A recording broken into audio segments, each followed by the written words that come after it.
langt han ned, før han forsøger at komme op over de hvide og gule dæk.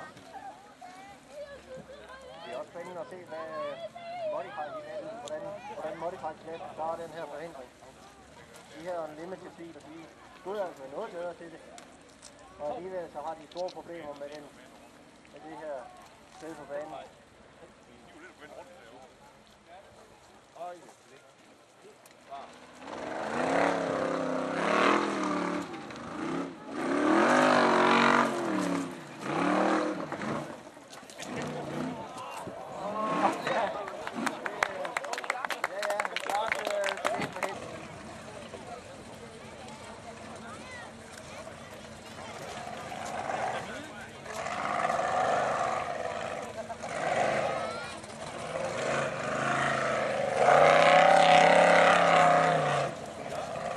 Klart gjort.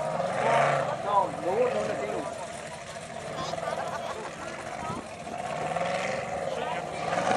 Kort vej over til næste punkt.